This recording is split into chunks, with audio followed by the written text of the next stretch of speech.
Hilig ninyo magpakalat ng fake news. Di ba? Pahiya kayo sa kasamaan ninyo. Walang maniwala sa inyo kasi kilala kayo ng mga fake news peddlers. Pag DDS, fake news peddlers po. Kasi yung leader nila, follow the leader eh. Fake news peddler po, si Digong. Ayan mga atake po ng mga DDS. Oh. Kenneth Braille.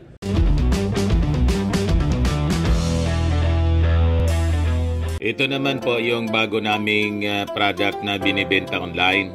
iGlow Serum, whitening po siya. Tingnan ninyo yung epekto sa aking anak na architect before and now. Yung mga inquiries po ninyo, dumiretso na lang kayo sa kanyang Facebook account, Riz Maravillas.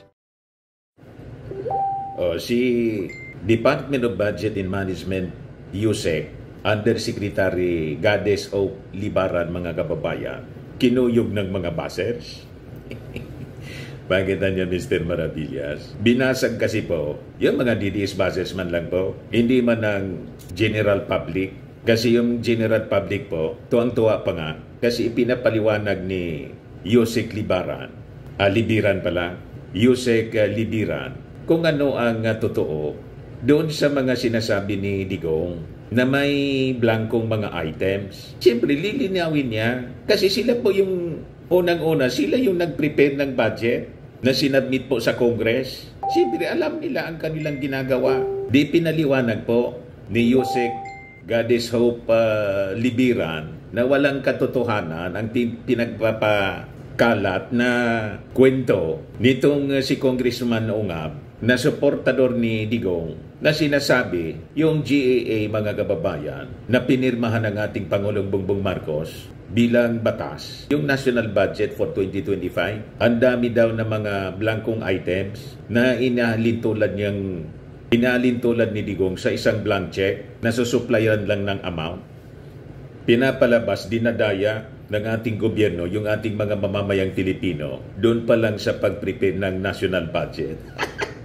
O ngayon, di siyempre, pinaliwanag ng DBM, through Yusek Libiran, kinukuyog po ng mga buzzers, mga DDS buzzers si Yusek. Nasasaktan kasi kayo kasi hindi umobra ang inyong kasinungalingan. Booking kayo sa inyong mga kasamaan. Walang maniwala sa inyo kasi ang documents po pwedeng i-download ng sino man. Pagkatapos si Crisetio nag-post po, mga kababayan. Ay hindi si Criset, si Lorraine Badoy. Mga propaganda na Inday Sara Supporters Alliance. Yan o. May niloto, Lorraine Marie. DBM site is down. Pinalalabas nila na sinadya may niloloto kaya enough yung website ng DBM, enough. Sabi ng ating source, mga kababayan sa PCO, baka dyan nasubran man lang ng mga taong nag-download ng document, bumagsak yung system. Malamang gano'n. That is normal sa mga websites pag nasubran po, na-overload, overwhelm. That is normal. Kahit sa Facebook, gano'n na nangyari. Biglang nag-brown out. Dumidilim parang yung TikTok. Kaya yung TikTok, mga kabaya, sinadya yon na dark mode muna. Pero nakabalik kasi may promise si Trump. Ibalikan niya yung TikTok. Pero happyan niya tayo. Hindi yung China yung may control. May control lang. Kailangan may control din yung Amerika. Half-half niya tayo. Meet me halfway. Di ba? Para nakasilip din yung Amerika. Ginagamit ninyo sa paninikti kasi. But anyway, balikan natin itong kay Yusek Libiran ng Department of Budget and Management. Nagpapaliwanag lang yung tao. Nabasag kasi yung kasinungalingan ninyo. Basag na basag yung kasinungalingan ni Digo. Ito yung post, mga kababayan, ni Yusek Gades O. Libiran, Yusek ng DBM. And because of this, nagme-message na po sa private message kay Yusek Gades, yung mga DDS. Binabantaan po siya, Sanay na sanay talaga kayo magbanta, tulad ni Sara Duterte. Diyan kayo magaling sa pagbabanta. Pinagbabantaan po si Yusek Libiran, pina-private message para tayo. Ako kasi sanay na ako sa mga pagbabanta.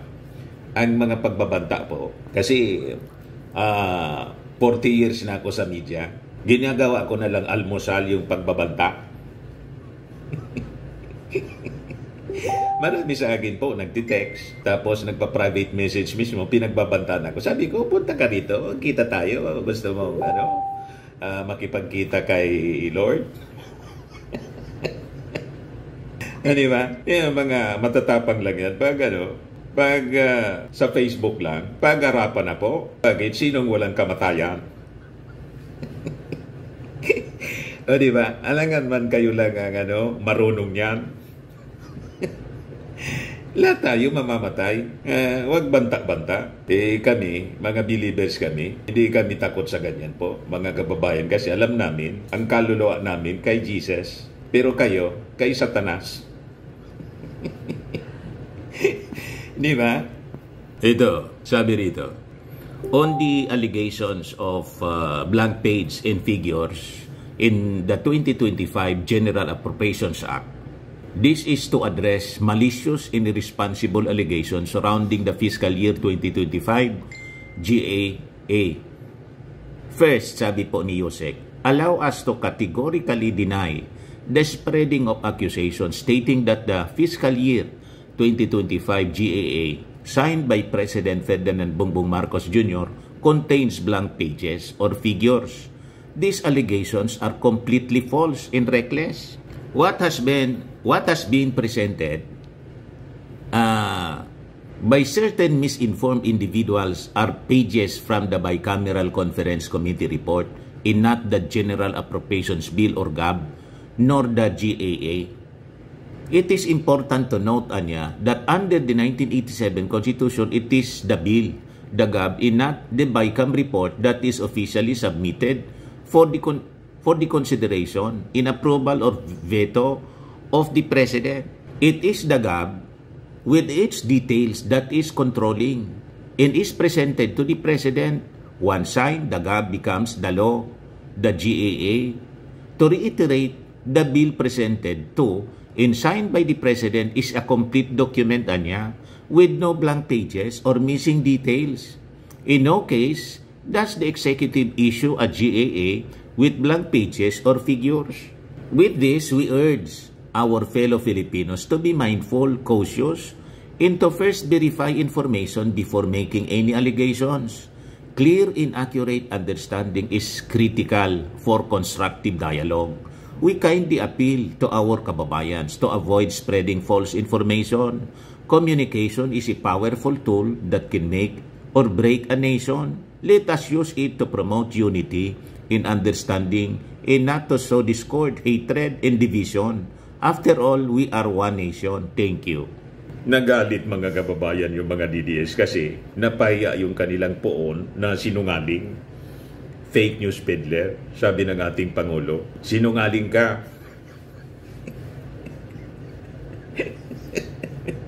Ngayon, pinapanindigan nila yung kasinungalingan. Isa draft bill, normal po yun na may blanco. Kasi siyempre, pinag-uusapan pa. Wala pang final. That's normal. Kahit nga po sa pagsabit ng bill, kahit resolusyon sa barangay o sa munisipyo, sa syudad, may mga blanco kasi yung ibig sabihin, pifill up pa na lang kung magkano yung proposal. Kahit nga yung resolution po, pag nag-draft ng resolution, wala pang number siya. Di ba? And later on, sinusuplayan na lang ng number. Ganun po. Kasi pinag-uusapan, lalo kung ang resolution, hindi lang isa yung, yung author. So, a numbered resolution. And that is not yet official pag unnumbered. In the same manner, mga kababayan, ganon din sa budget. Yung mga figures hindi official kasi hindi pa man approve. Pero kung yung batas na approve, yung General Appropriations Act, kung may blanco doon, yun ang mali. Kaya sabi ng ating Pangulo, wala man anyang ganyan. You must know anya bilang former president. Sinupalpal po siya, no? Sinupalpal po si Digong. Lumalabas tuloy na ignorante siya. Walang alam, naging Pangulo na. Pero walang alam na gano'n. O baka gano'n ang gawain nila nung panahon niya. Di ba? Ngayon, galit na galit yung mga DDS. Binabantaan, pati si Yusek Libiran. Ano naman kasalanan po ni Yusek Libiran? Nagpapaliwanag lang. Napaya kasi kayo. Yan ang pinost po, fake news. Wala niyang ganyan. Pwede niyo niyang i-download dito sa DBM. Sabi ni Lorraine Badoy, DBM anya is down. Sabi naman ng Inday Sara supporters, may niloloto. Hilig ninyo magpakalat ng fake news. Di ba? Paya kayo sa kasamaan ninyo. Walang maniwala sa inyo kasi kilala kayo ng mga fake news peddlers. Pag DDS, fake news peddlers po. Kasi yung leader nila, follow the leader eh. Fake news peddler po, si Digong. Ayan mga atake po ng mga DDS. Kenneth Braille Tusan. Sabi niya dyan, masyadong pabida yung Yusik ng DBM. Yusik Gades. Hindi po GAA 2025 ang may issue dito, kundi yung BICAM report ng 2025 budget na may loopholes in blanks. Kasi po, bakit ito inapprove ng BICAM? Ikulang-kulang, inquestionable ang mga figures. Kung wala naman pong problema sa GAA 2025, why so defensive? I-complete po ang figures. Magkano naman kaya ang halaga ng nilagay ni Martin Romualdez sa prinisintang dokumento compared doon sa BICAM docs? Anyway, Yusik Gades, bakit tinake down ang DBM website? May tinatago ba kayo dyan after the UNGAB PRD expose? Kung may reklamo kayo, dali-dali. Imbis may mag-post kayo pumunta kayo doon sa BICAM. Kausapin ninyo, dating Pangulo naman si Digong, tapos si Ongab, congressman. Pumunta kayo doon at hingan ninyo ng paliwanag at saka tingnan ninyo kung sino yung nagpipirma doon sa blanco kasi wala mang pangalan ng mga congressmen. Malamang another piatos yun, mga kababayan. Sabi ng isa pa, si Real Score PH, mga page ito ng mga DDS po. Sabi niya, ikaw, Yusek Goddess Hope, tila pinapalabas mo na inedit ni PRD ang doc ha? Bakit ang tinutukoy ni PRD ang BICAM report? Dinadebate ninyo sa GAA. Pag tuluyang nagka-letse-letse ang Pilipinas, isa ka sa dahilan dahil bulag-bulagan ka imbes na riktang aminin ang katotohanan na may mga blanco sa BICAM report. Palusot pa kayo. Ang mini-mini Digong, GAA, General Appropriations Act na pinirmahan daw ng ating Pangulong Bongbong Marcos. Ipirma ba sa blankong papel ang ating Pangulo? O may mga blankong items yung ating Pangulo na nireview ng napakaraming mga magagaling na taga-DBM, taga-finance, Congress and Senate. Nandun din si Bato. Si Bato, tahimik. Kasi alam niyang sinungaling yung amo niya. Baka madamay pa niya ako. Kulilat na ako sa senatorial election. Malamang matalo si Bato. Damay pati si Amy Marcos. Huwag kami. Pag draft bill, normal ang may blanco. Kasi yung mga figures dyan, pati mga items dyan, hindi pa final, kaya binablanko. During the hearing, pinifill up na lang yan. Magtaka kayo at magreklamo kayo kung yung misyong batas na pinirma ng ating Pangulo, blanco.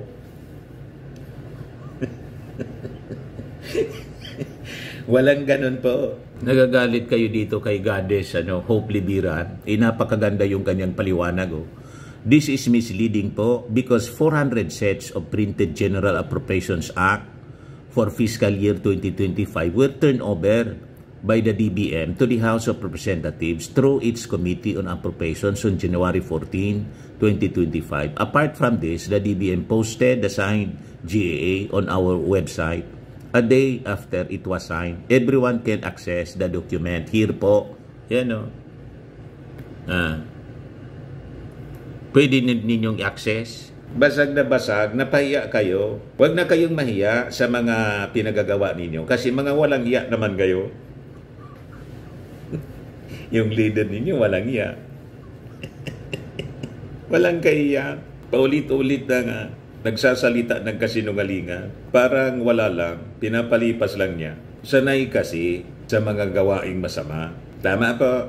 Ngayon, magbabanta kayo kay Libiran. Sanay kayo kasi sa mga pagbabanta. Ituloy lang yan ninyo. Anyway, yung mga amo ninyong nagbabanta sa ating Pangulo, kakaharapin nila yung batas.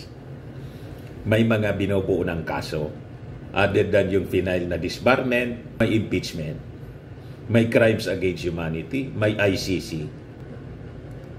Sa mga naghanap ng malinis and spacious fitness gym, pumunta lang po kayo sa aming Colossal Fitness Gym. We also offer Grab Car Rental with our brand new 2023 model ng Toyota Innova.